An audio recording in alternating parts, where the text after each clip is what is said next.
एकस्मिन् दिवसे तस्य भार्या लीलावती सति भर्तृयुक्तानन्दचित्ता धर्मपराजिना गर्भिणी सा भवत् तस्य भार्या सत्यप्रसादतः दशमे मासे वैतस्य कन्यात्मजायत दिने सा वृद्धेदाशति नाम्नां कलावती चेति तन्नामकरणं कृतं ततो लीलावती प्राह स्वामिनं मधुरं वचं न करोषि किमर्थं वै पुरा सङ्कल्पितं मृतं कलावती कन्या बहुकृते विक्रमेश्वरी दृष्ट्वा कन्या तु तादुर्नगरे सुखिविस्सहन् मन्त्रयित्वा धृतं धूतं प्रेषयामास धर्मविदय विवाहात्ते च कन्यायां वरं श्रेष्ठं विचारयां दूतोऽसौ काञ्चनं नगरं यजौ तस्मादेकं मणिपुत्रं धमादायागतो हिताय दृष्ट्वा तु सुन्दरं बालं मणिपुत्रं गुणान्वितं जातभिर्बन्धुभिस्वार्थं परितुष्टेन चेतदाय दत्तवान् धातुपुत्राय कन्याविधिविधानदाय ततो भाग्यवशात् तेन दुष्कृतं विवाहसमेतश्चाप्तेन ऋतो भवत्प्रभो ततः कालेन नियतो निज कर्मविशारदाय वाणिज्यार्थं कतशीघ्रं जामातु सहितो मणिकं तत्र सारपुरेरम्ये गत्वा सिन्धुतमीपदान् वाणिज्यं करोतु सा दुर्जामाता श्रीमदासां सौगतो नगररम्ये चन्द्रकेतुर्नृपस्त्यजान् एतस्मिन्नेव काले नारायणप्रभो पृष्ठप्रतिज्ञमालोक्य शापं प्रयुक्तवान् दारुणं मुक्तिं जास्यान् कं भविष्यति एकस्मिन् दिवसे यज्ञराज्ञाय धनमादाय तस्कराय तत्रैव जागतश्चूरो वणियो यत्संस्थितौ तत्पश्चात् धावकान् धूतान् दृष्ट्वाभिधेन चेतदाय धनं संस्थाप्य तत्रैव दतु शीघ्रमलक्षितः ततो दूतातमायाता यस्यास्ते तज्जनो मणिकै दृष्ट्वा नृपधनं तत्र बद्ध्वानितो मणिच्युतौ हर्षेण धावमानाश्च ऊचुनृपतमीपताय तत्रोद्गासंस्नितौ विलोक्यज्ञाप्रभो राज्ञाज्ञाप्ता शीघ्रं मृतं बद्ध्वादुतावौ स्थापितौ द्वौ महादुर्गे कारागारे विचारदाय मानया तत्तदेवस्य न श्रुतं कैस्तवोरजः अतस्तधनं राज्ञा गृहीतं चन्द्रकेतुनान् चापास्तयोर्गे भार्यायै दुःखिताय चोरेणावृत्तं सर्वं ग्रहयस्वधर्म आदिव्याधिमहायुक्ता स्वादिदुःखिता भुक्ताब्राह्मचक्रे कलावती तु कन्यापि ब्राह्मप्रतिभासरम् एकस्मिन् दिवसे जाताक्षरार्था द्विजमन्दिरं गत्वाश्च धृतं तत्र सत्यनारायणस्य च उपविश्यता कथां कृत्वा वरं पार्थिवत्यपि प्रसारवक्षं कृत्वा जयोदेव रात्रौ गृहपते माता कलावती कन्या रामकथ्यमतः पुत्रराजोरिता कुत्र चिन्ते मनसि वर्तते कन्या कलावती प्राणमातरं बृहत्तरं द्विजालय कृतं मातर्वंशं मातृसिद्धिदं तत्कृत्वा कन्यका वाक्यं कृतं सत्यं समुद्यतान् साक्षु धातुमणिभार्या सत्यनारायणस्य च कृतं चक्रे सैव साध्यबन्धवित्तजनैः भर्तृजामातरारोक्षिप्त नागचेतान्तमागसमाशमम् अपराधं च मे मातुर्जामातु क्षन्तुमराधे कृते विधाने तुष्टोऽसौ दत्तनारायणप्रभों दर्शयामातु स्वप्नं मे चन्द्रकेतुं नृपोत्तमं बन्धिनो मोचय प्रातर्वणिजो नपदत्तमः देयं धनं च तत्सर्वं गृहीतं यत्त्वया धनाय चेत्तां नाशयिष्यामि स्वराज्यधनपुत्रकम् एवमाभाष्य राजानं जानगम्यं मृतं प्रभो भवप्रभो ततः प्रभातसमये राजा च सदने उपविश्यतभामध्ये प्राप्तं मृते बद्ध्वा महाजनौ शीघ्रं मोचयित्वा मणिकृतौ इति राज्ञमोदश्रुत्वा मोचयित्वा महाजनौ समानीय मृतस्याग्रे प्राहुस्तेनयान्विताः अनीतोद्वावो मणिपुत्रो मुक्तो निकटबन्धनात् कटो महाजनानत्वाय चन्द्रकेतुर्नृपोत्तमं स्वतन्तो पुरुवृत्तान्तं नो चतुर्बाहुविकलौ राजा मणिकृतौ वीक्ष्य वच प्रोवाच दातरं दैवाप्ताप्तं महद्दुःख इदानीं नास्ति वै वयं तदा निकटतं त्यागं चौरकर्माद्यकारयत् वस्त्रालङ्कारकरं दत्त्वा परितोष नृपश्यतौ पुरस्कृतमणिपुत्रौ वचदा कौशलद्धं वृषं पुराणीतं तु यद्द्रव्यं द्विगुणे दत्तवान् रुवाचतो ततो राजा गच्छ साधो निराश्रमं राजानं प्रणिपत्याः गन्तव्यं तत्प्रसादतः उवाच यत्रां सुकृतवान् धातुर्मङ्गलायनपूर्विकां ब्राह्मणाय धनं दत्त्वा सदा तदा तु नगरं यजौ कियद्दूरे गते साधौ सत्यनारायणप्रभो जिज्ञासां कृतवान् साधो किमस्ति नास्तितं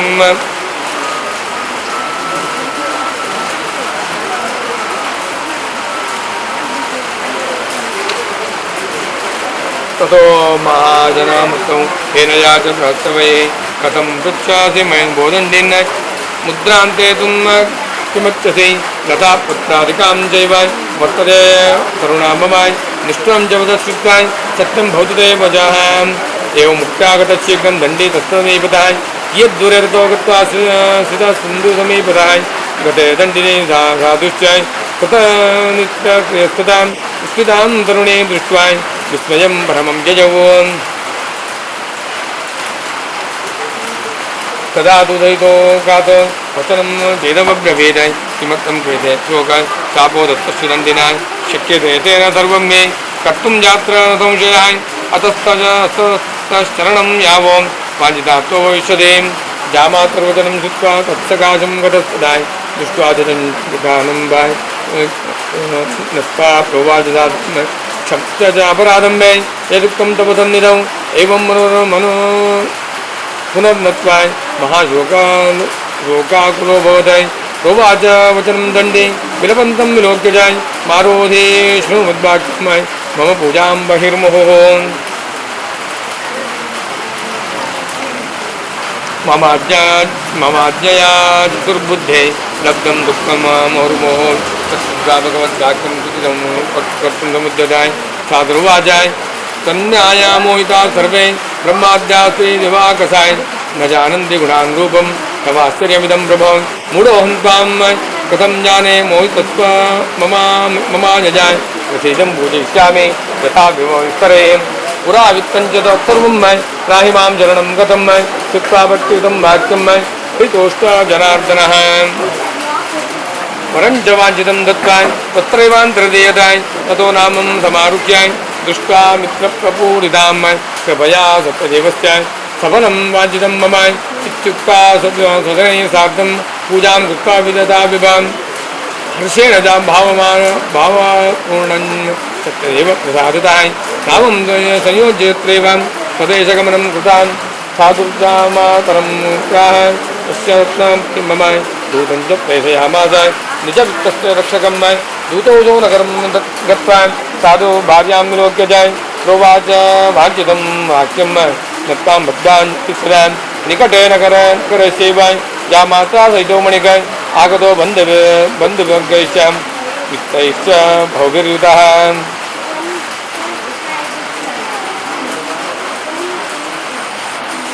श्रुत्वा दूतमुखाप्त्या महावर्षवते सति पूजां कृत्वा प्रोवाच तनुजां मृते प्रजा मे शीघ्रमागत्य साधु सुदर्शनाय जाय इति मातृवचः श्रुत्वा व्रतं कृत्वा समाप्यजां प्रसादं च परित्यज्य गता सापि प्रतिन्दते तेन दृष्टः दत्तदेव भट्टारं तृणीं ददान् संहृत्य च धने सार्धं बले दत्त्वा मम जयत ततः कलावती कन्या निजं प्रति लोकेन महसा तत्र रुदति चापयद्भवे दृष्ट्वा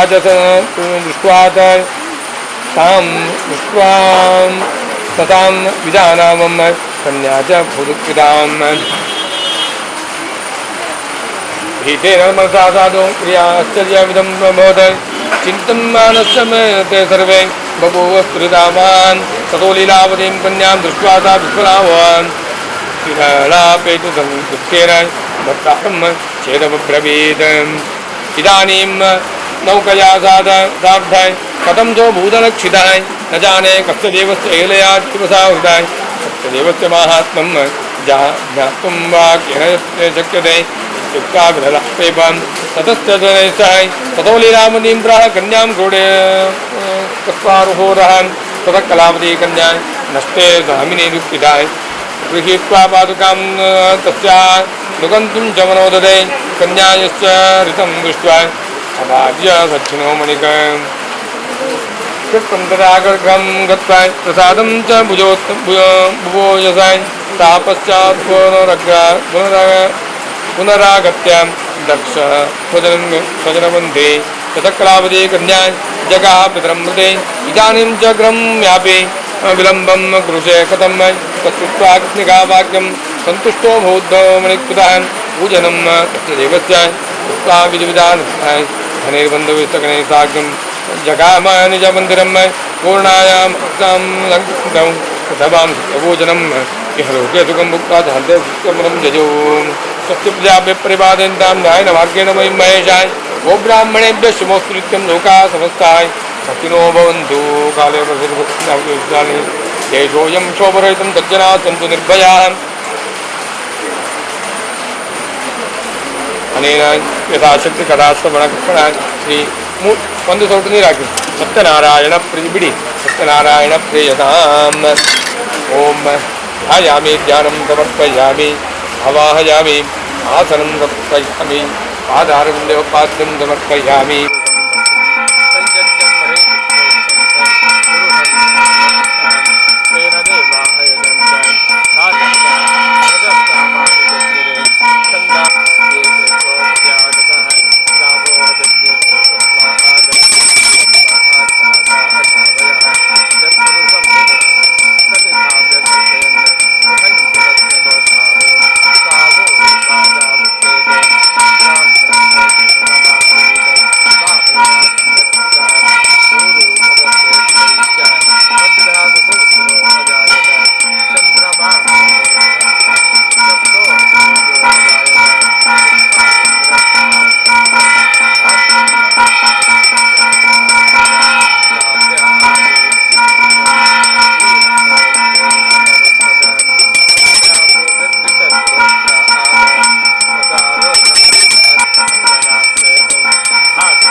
नारायण नमोस्तुते मंगलनीलांजनं समर्पयामि परिमलपुष्पं समर्पयामि देवतारक्षां धारयामि यज्ञेन यज्ञमेदं शिवाः मंगलाराधनं समर्पयामि गुरु ब्रह्मा गुरु विष्णु गुरुदेवो महेश्वरः गुरु साक्षात् परब्रह्म तस्मै श्री गुरवे नमः अखंडमंडलाकारं व्याप्तेन चराचरं तत्त्वमस्तेन तस्मै श्री गुरवे नमः प्रार्थनां समर्पयामि नमो नमो गणेशाय विघ्नेशाय नमो नमः विनायकाय वैतुभ्यं हृदाय नमो नमः महागणपते नमः प्रार्थनां समर्पयामि शङ्खारिजापशरबिन्दकरान्तनेत्रां दिग्वेतरां कुशलया विलसत्क्रीडां सिंहस्थितां ससुरसिद्धनतां चतुर्गां पूर्वान्निभां धुरितव गोपालचूडामणि नमो नारायणाय ओम नमो नारायणाय ओम नमो नारायणाय ओम नमो नारायणाय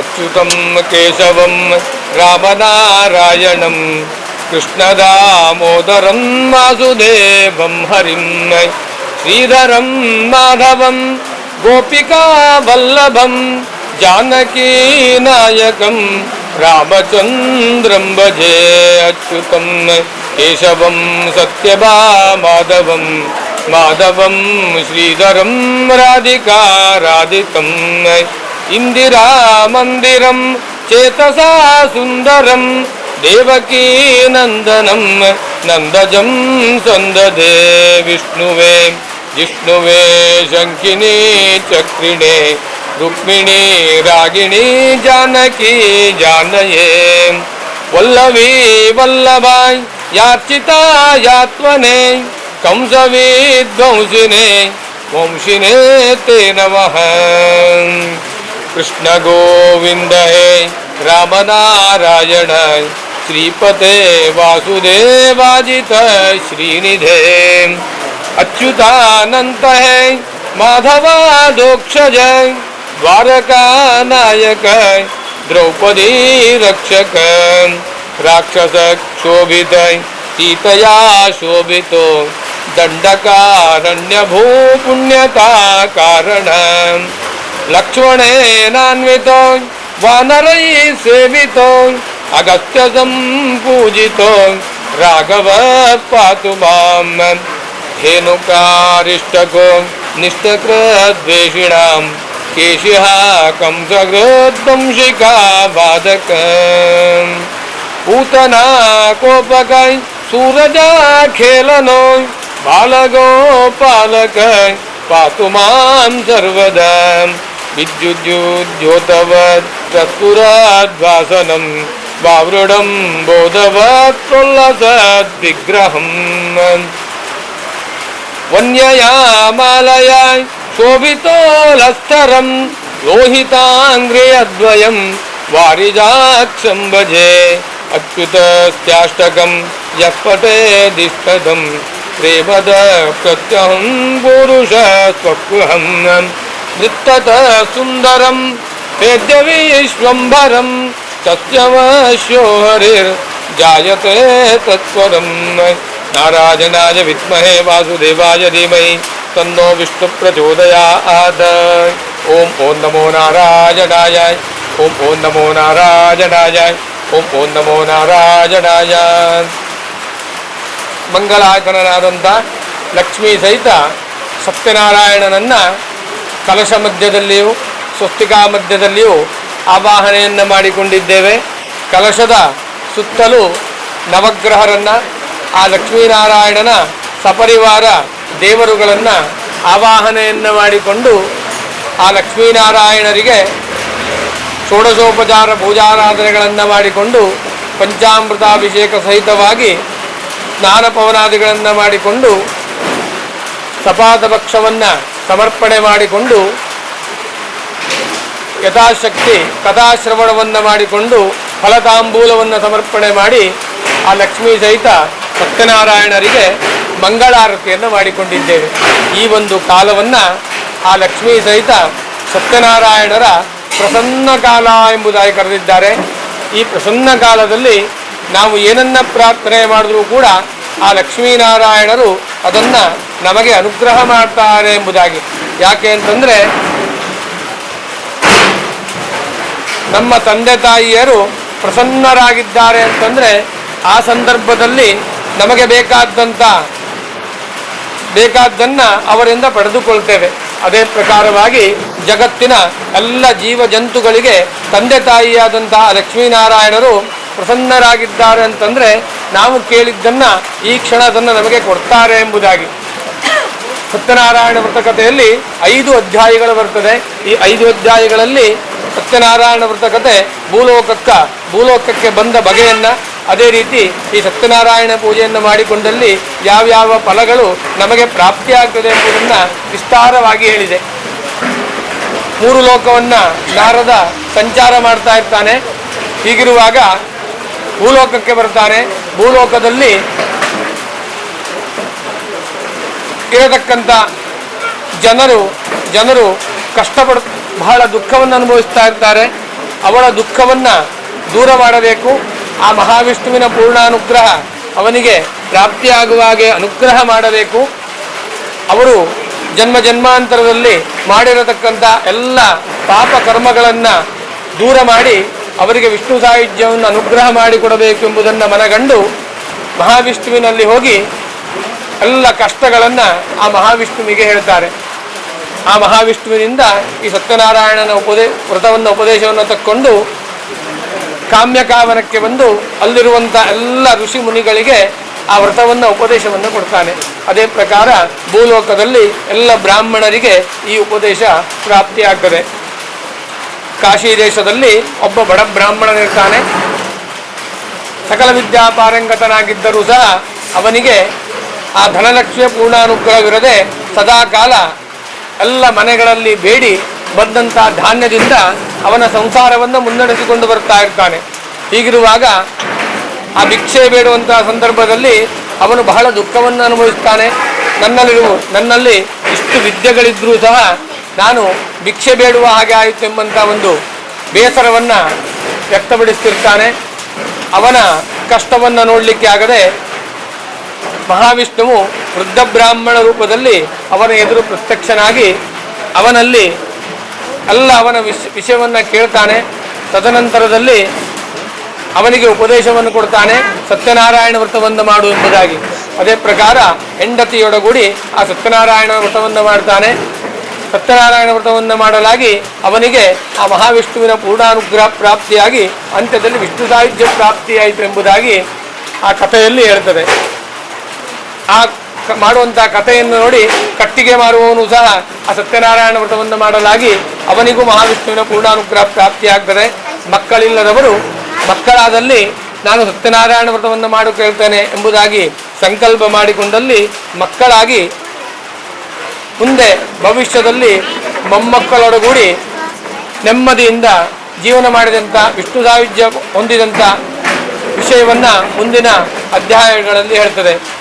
ಅನ್ಯರು ಮಾಡಿದಂಥ ಹೀನ ಜಾತಿಯವರು ಮಾಡಿದಂಥ ಸಪಾದ ಭಕ್ಷ ಎಂಬುದನ್ನು ಮನಗಂಡು ರಾಜ ಆ ಸಪಾದ ಭಕ್ಷವನ್ನು ಉಪೇಕ್ಷಿಸ್ತಾನೆ. ಆ ಒಂದು ಕಾರಣಕ್ಕೆ ಸತ್ಯನಾರಾಯಣನ ಕೋಪಕ್ಕೆ ಆ ರಾಜ ತುತ್ತಾಗ್ತಾನೆ. ಅವನ 100 ಮಂದಿ ಮಕ್ಕಳು ಅವನ ಕಣ್ಣಿಗೆ ಕಾಣದ ಹಾಗೆ ಆಗ್ತಾರೆ. ಅದೇ ರೀತಿ ಅವನ ರಾಜ್ಯವೂ ಸಹ ಅವನ ಕಣ್ಣಿಗೆ ಕಾಣದ ಹಾಗೆ ಆಗ್ತದೆ. ವಟವೃಕ್ಷದ ಮೂಲದಲ್ಲಿ ನಿಂತು ಯೋಚನೆಯನ್ನು ಮಾಡಿದಾಗ ಆ ಸತ್ಯನಾರಾಯಣನ ಸಪಾದ ಭಕ್ಷ ಅವನಿಗೆ ನೆನಪಾಗ್ತದೆ.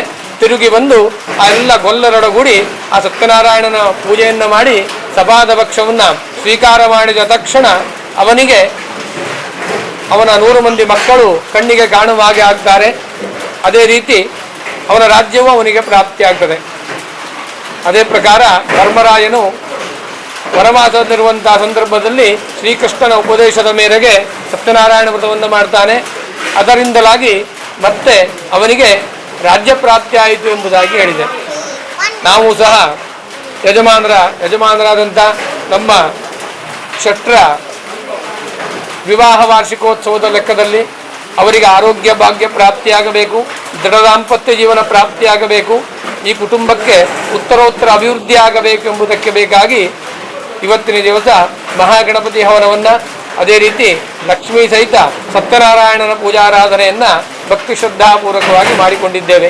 ಮಾಡಿದಂಥ ಸೇವೆಯನ್ನು ಆ ಲಕ್ಷ್ಮೀನಾರಾಯಣರು ಸಂತೋಷದಿಂದ ಸ್ವೀಕಾರ ಮಾಡಿಕೊಂಡು ಅವರಿಗೆ ದೃಢ ದಾಂಪತ್ಯ ಜೀವನವನ್ನು, ಸಕುಟುಂಬಕ್ಕೆ ಉತ್ತರೋತ್ತರ ಅಭಿವೃದ್ಧಿಯನ್ನು, ಮಕ್ಕಳಿಗೆ ಒಳ್ಳೆ ಬುದ್ಧಿ ಒಳ್ಳೆ ಆರೋಗ್ಯವನ್ನು ಅನುಗ್ರಹ ಮಾಡಿಕೊಟ್ಟು ಲಕ್ಷ್ಮೀನಾರಾಯಣರ ದೃಢ ದಾಂಪತ್ಯ ಜೀವನ ಹೇಗುಂಟೋ ಅದೇ ರೀತಿಯ ದಾಂಪತ್ಯ ಜೀವನವನ್ನು ಅವರಿಗೆ ಅನುಗ್ರಹ ಮಾಡಿಕೊಟ್ಟು ಆ ಲಕ್ಷ್ಮೀನಾರಾಯಣರ ಪೂರ್ಣಾನುಗ್ರಹವನ್ನು ಅನುಗ್ರಹ ಮಾಡಿಕೊಡಬೇಕು ಎಂಬುದಾಗಿ ಭಕ್ತಿ ಶ್ರದ್ಧಾಪೂರ್ವಕವಾಗಿ ಆ ಲಕ್ಷ್ಮೀನಾರಾಯಣರಲ್ಲಿ ಮಾಡಿಕೊಳ್ಳತಕ್ಕಂಥ ಪ್ರಾರ್ಥನೆ. ಓಂ ಓಂ ನಮೋ ನಾರಾಯಣಾಯ ಮನಸೋದ್ದಿಷ್ಟ ಪ್ರಾರ್ಥನಾಂ ಸಮರ್ಪಯಾಮಿ. ಎಲ್ಲರೂ ಹೇಳಿ ಸ್ವಸ್ತಿ ಶ್ರದ್ಧಾಂ ಮೇಧಾಂ ಯಶಃ ಪ್ರಜ್ಞಾಂ ವಿದ್ಯಾಂ ಬುದ್ಧಿಂ ಶ್ರಿಯಂ ಬಲಂ ಆಯುಷ್ಯಂ ತೇಜಃ ಆರೋಗ್ಯಂ ದೇಹಿ ಮೇ ಜಗದೀಶ್ವರ. ಲಕ್ಷ್ಮೀನಾರಾಯಣ ದೇವರ ಪಾದಾರವಿಂದಕ್ಕೆ ಗೋವಿಂದಾನೇ ಗೋವಿಂದ. ಎಲ್ಲರೂ ಅಕ್ಷತ ಹಾಕಿ ನಮಸ್ಕಾರ ಮಾಡಿ. ಯಾನಿ ಕಾನಿ ಪಾಪಾನಿ ಜನ್ಮಾಂತರ ಕೃತಾನಿ ಜಾಯ್ ತಾನಿ ತಾನಿ ನಶ್ಯಂತಿ ಪ್ರದಕ್ಷಿಣಂ ಪದೇ ಪದೇ ಪಾಪೋಹಂ ಪಾಪ ಕರ್ಮಾಹಂ ಪಾಪಾತ್ಮ ಪಾಪಸಂಭವಾನ್ ತ್ರಾಹಿ ಮಾಂ ಕೃಪೆ ಆದೇವ ಶರಣ ಗತವತ್ಸಲ ಅನ್ಯಥಾ ಶರಣಂ ನಾಸ್ತಿ ತ್ವಮೇವ ಶರಣಂ ಮಮ ತಸ್ಮಾತ್ ಕಾರುಣ್ಯಭಾವೇನ ರಕ್ಷ ಮಾಂ ಜಗದೀಶ್ವರ ರಕ್ಷ ಮಾಂ ಪರಮೇಶ್ವರ ಪುರುಷೋತ್ತಮ. ಪೂಜಾರಾಧನ ಕ್ರಮಣ ಶ್ರೀ ಸತ್ಯನಾರಾಯಣ ಪ್ರಿಯ ಇಲ್ಲಿ ಬಿಡಿ. ಬ್ರಹ್ಮಾರ್ಪಣಂ ಬ್ರಹ್ಮ ಹವಿರ್ಬ್ರಹ್ಮಾಗ್ನೋ ಬ್ರಹ್ಮಣಾಯುಧಂ ಅಸ್ಯ ವಿಷ್ಣುನಾಯ